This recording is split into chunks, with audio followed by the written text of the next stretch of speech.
의원 나오셨는데 조금 전에 그 국회에서 규탄대회가 있었죠. 굉장히 많은 분들이 보이시던 건데 어느 정도나 참여하셨어요? 정말 저도 그 본청 그 계단 앞에서 그 집회를 몇 차례 한 경험이 있는데 이번 제일 많이 온 것 같아요. 예. 자발적으로 이제 당원들도 많이 오시고 자발적으로 시민분들 상당히 많이 와서 국회가 거의 꽉 찬 느낌이었거든요. 그만큼 지금 상황에 대한 엄중함에 대해서 시민들도 다 같이 동참하고 있다 이렇게 그런 생각이 듭니다. 예. 자, 지금 이재명 대표의 모습이 보이고 있는데 저희가 음성으로 준비했습니다. 함께 들어보시죠. 저는 어제 밤을 새우면서 마치 이상한 나라로 가버린 앨리스 같은 느낌. 이게 사실일까? 혹시 꿈을 꾸고 있는 것은 아닐까? 이것이 어제 국회에 난입하려던 계엄군이 떨어뜨리고 간 수갑입니다. 대한민국 야당의 지도자를 묶으려 했고 심지어 여당의 지도자들까지도 묶으려 했습니다. 왜 이런 비정상이 일어났습니까? 비정상적인 대통령 부인의 비정상적인 권력력을 비정상적으로 지켜주려다 비정상적인 수단을 쓰고 결국 비정상적으로 허망하게 쫓겨갔습니다.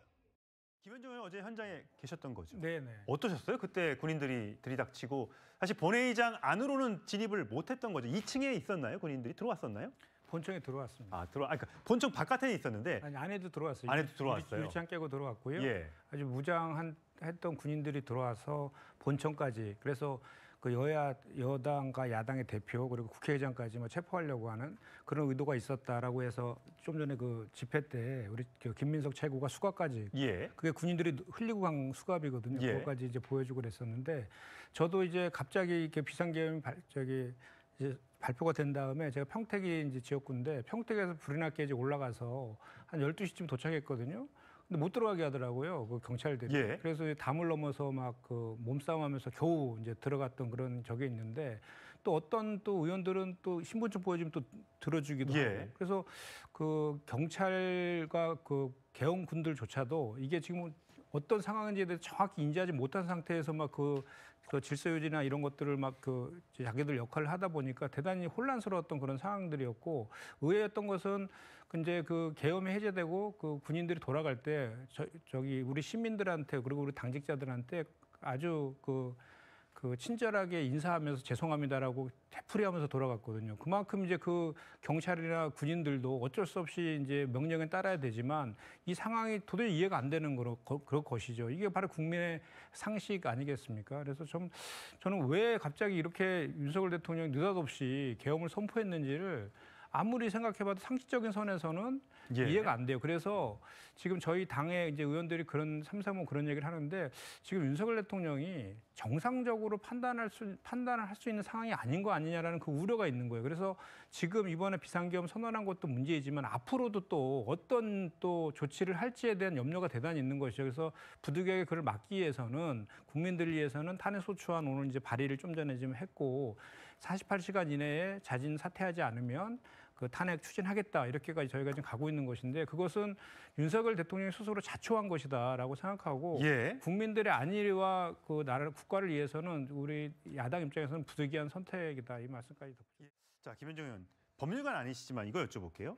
어제 계엄사 포고령 1호가 나왔지 않습니까? 제일 먼저 있었던 게 일체의 정치 활동을 금지한다는 겁니다. 그러면서 좀 들렸던 것 중에 5번이죠. 전공의를 비롯해 파업 중이거나 의료 현장을 이탈한 모든 의료인은 48시간 내에 복귀하며 충실하게 근무하고 위반 시에는 계엄법에 의해 처단한다. 처단한다는 거 있고요. 또 계엄법 9조에 의하여 영장 없이 체포, 구금, 압수수색할 수 있으며 계엄법 14조에 의하여 처단한다. 이 두 번에 처단한다는 말이 있는데 사실 우리 국민들이 처단한다, 처벌한다는 말은 들어도 처단한다는 말은 굉장히 생소한 단어입니다. 그러니까 이게 지금 그 79년도에 계엄 그 선포한 지 45년 만에 선포한 건데 지난번에 그 박근혜 전 대통령 때 만들어진 그 계엄 관련된 문건이 있었잖아요. 예. 거기에도 이 처단한다는 표현 없었어요. 새로 만든 거예요. 예, 그러니까 아까 좀 전에 우리 이동학 그 저 최고위원이 말한 것처럼 표현들도 뭐 무슨 북한에서 뭐 김정일이가 막 대남 관련해서 막 그 격화된 그런 뭐 담화문 발표할 때 그런 표현들이 예. 숨없이 들어가 있거든요. 그러니까 저거를 윤석열 대통령이 직접 썼다고는 저는 뭐 생각하지 않고 누군가 써준 것 같은데 그만큼 지금 이게 우리 헌법 77조에 있는 그 비상계엄은 그 전시나 사변이나 이에 준하는 국가 비상사태에 발동할 수 있잖아요. 예. 그와 관련된 어떤 그 해당 상황도 없는 거의 그 조건도 맞지 않는 그런 거에다가 그 비상계엄을 선언하게 되면 정부와 법원에 대해서만 특별한 조치를 할 수 있거든요. 그 국회와 같은 경우에는 거의 해당 사항이 없어요.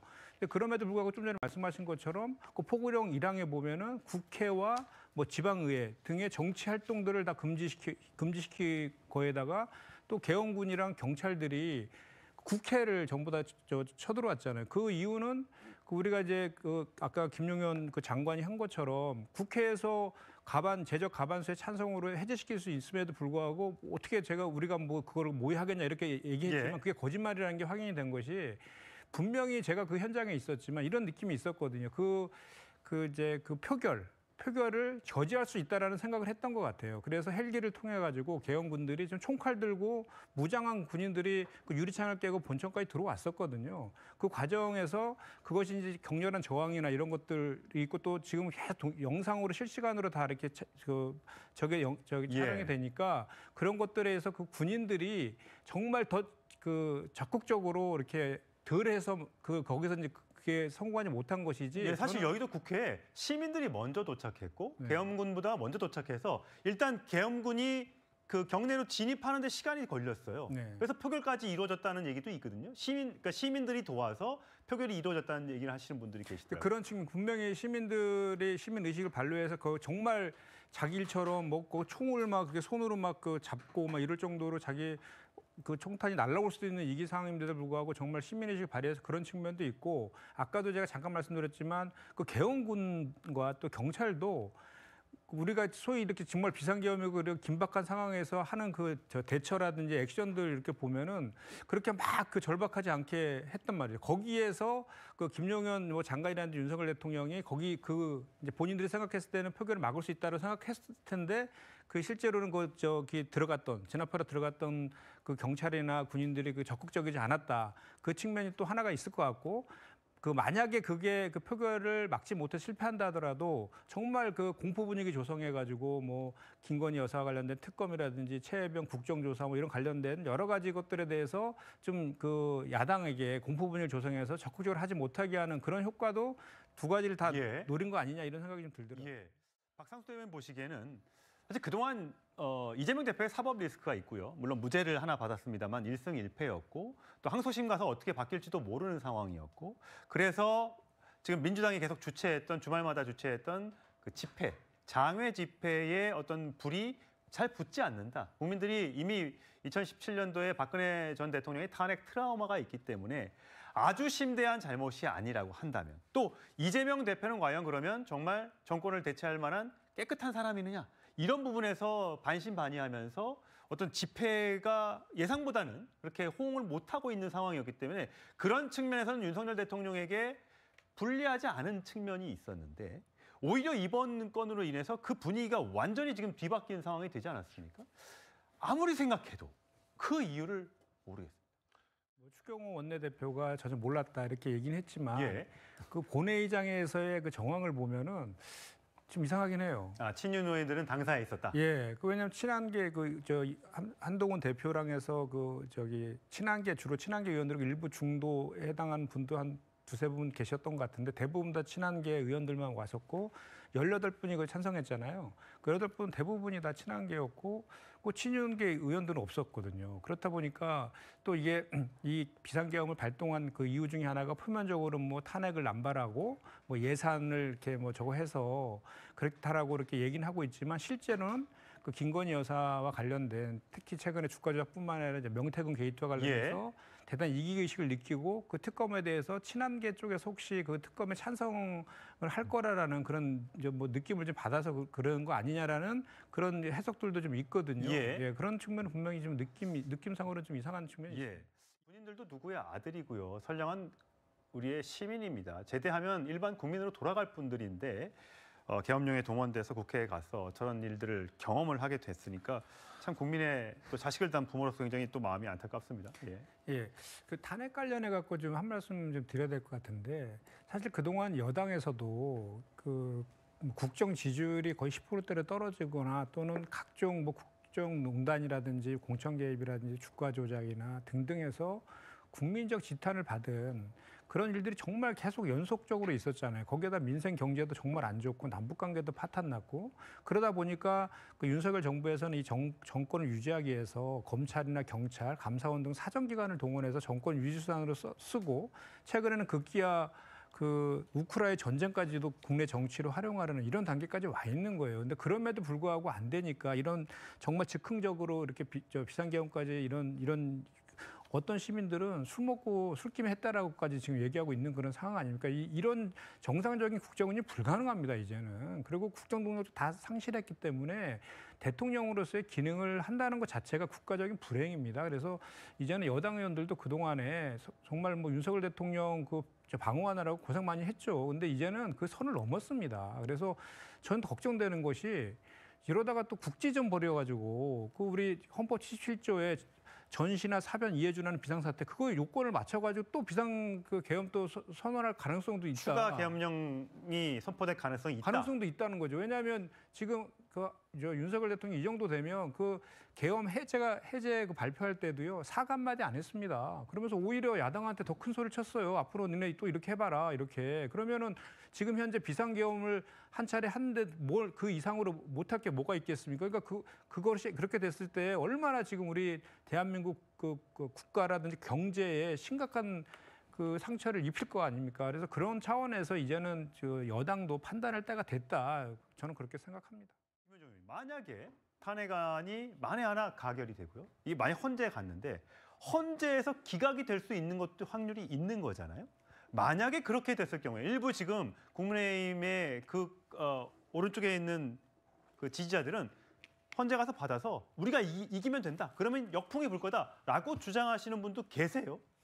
그러니까 탄핵에 찬성하는 게 찬성하고 헌재 판결을 받아보는 것도 방법인 것 같아요. 지금 뭐 헌법재판관이 6명이잖아요. 그래서 3명 그 국회 추천하기로 했으니까 9명으로 채워서 판단 받아봐야 될 것 같은데 아까 제가 말씀드렸지만 이제는 이번 비상계엄론에서 명백한 그 헌법과 법률 위반 사항이 발생했거든요. 이게 내란죄로도 처벌될 수 있다 이렇게 다 해석하고 있지 않습니까? 그리고 한동훈 대표도 분명히 이원적인 조치라고까지도 얘기를 했단 말이죠. 그래서 저는 아까도 제가 말씀드렸지만 지금 한동훈 대표한테는 정말 어떻게 보면 그 하늘이 내려준 기회가 다시 왔다. 저는 그렇게 생각합니다. 지금까지 한동훈 대표의 입장을 보면 항상 윤석열 대통령이나 친윤계들한테 공격을 당하면서 리더십을 세우지 못하고 또 본인도 어정쩡한 입장으로 항상 문제 제기를 하다가 꼬리를 내리는 게 반복돼 와갖고 그 정치인으로서의 리더십도 상당히 많이 상처를 입은 상황인데 이번에는 정말 바로 탄핵은 잘못됐다라고 하면서 당대표로서 정말 그 결단전적인 보여줬거든요. 그리고 같이 본회의장에 그 의원들하고 같이 와가지고 거기 찬성할 수 있도록 유도도 하고 저 모습을 정말 앞으로 정말 이번에 탄핵 국면에서 정말 한동훈 대표가 보여줬을 때 한동훈 대표가 새로운 정치인으로 다시 부활할 수 있는 그런 좋은 기회다. 저는 그렇게 생각하고 그것은 한동훈 대표 개인의 개인을 위해서 그런 것이 아니라 그것이 바로 윤석열 대통령이 지난 총선에서 그 참패한 이후에 그 국정 기조를 바꾸라는 민심을 따르지 않고 계속해서 폭력적 국정 운영을 했던 그런 것들에 대한 그 민심을 바로잡고 이제 그 보수 개매를 막고 여당이 다시 그나마 살 수 있는 그런 유일한 저는 그 기회라고 생각하거든요. 이 기회를 놓치면은 다시는 여당에게 국민들은 기회를 주지 않을 것이다. 저는 그렇게 생각합니다. 다행히도요. 금융시장이 오늘 떨어지긴 했습니다만 코스피 지수가 한 1.44% 정도 떨어지고요. 환율도 크게 밤사이에 올랐다가 다시 살짝 떨어지는 지금 1,910원, 1,410원대를 기록하고 있습니다. 그나마 금융시장이 다행히 안정세를 되찾고 있는 분위기는 좀 다행입니다. 하지만 우리가 지금 경제가 가뜩이나 안 좋은 상황에서 외신들에게 우리가 엄청나게 많이 보도가 됐죠. 모든 외신들이 한국에서 이런 일이 볼까요? 뉴욕타임즈, 한국 군부 독재 종식 이후에 이런 계엄령 선포가 처음이었다. 한국 민주화 역사에서 충격적인 사건이다. 굴욕적으로 끝난 셀프 쿠데타다. 이런 얘기까지 지금 듣고 있습니다. 일부에서는 한국에 여행 가는 것을 자제하세요. 이런 얘기가 나오고 있고요. 일부에서는 외국에서 손님이 오기로 했다가 못 가겠다라고 해서 스웨덴 수상은 안 온다고 합니다. 이런 등등의 일이 벌어지고 있는데 코리아 디스카운트로 벌어져서는 절대 안 되겠습니다. 중국말로 저게 무슨 말입니까? 대통령에서 무슨 일이 일어났냐? 한국에서 우리가 중국에게 저런 일을 들을 건 아니지 않겠습니까, 김현정 의원님? 그러니까요. 지금 그러지 않아도 오늘 사실은 그 상법 개정과 관련해서 우리 자본시장이 너무 저평가돼 있어서 그 자본시장을 선진화시키는 그런 거에 대해서 이재명 대표가 주재하는 공개 토론회, 경제계와 투자자 간의 공개 토론회가 예정되어 있었는데 이제 취소가 되긴 했는데요. 그러지 않아도 자본시장의 코리아 디스카운트 때문에 되게 몸살을 앓고 있는데 그 중에 하나가 이제 우리가 자본시장 투자자 보호제도라든지 편법적 지배구조 개편 이런 게 행행한 것도 있지만 지정학적인 이치, 남북관계 때문에 외국인 투자자들이 불안감을 느낀다 이런 것도 있었는데 이건 그것도 아니고 비상계엄을 가지고 저렇게 경제는 경제의 가장 큰 적은 불확실성 아닙니까? 그렇죠. 예. 그걸 이렇게 키운다는 것은 그거는 정말 그래서 아까도 제가 말씀드리지만 아까 우리가 탄핵을 얘기했지만 사실 제일 좋은 방법 최선은요. 지금은 윤석열 대통령이 민심을 받들어서 사퇴하는 게 제일 맞습니다. 하야를 해야 된다. 그게 제일 최선이에요. 그리고 그것이 여당한테도 도움되는 거고 보수 진영한테도 마지막 도리라고 저는 생각하는데 굳이 이게 탄핵을 간다면 아까 말씀하셨지만 그 한덕수 총리가 직무대행을 하더라도 헌법재판관 3명 추가로 임명할 수 있거든요. 임명해서 진행할 수는 있기 때문에 그 가기 전에 결단을 하는 것이 정말 지금은 필요하다. 저는 그 생각을. 예.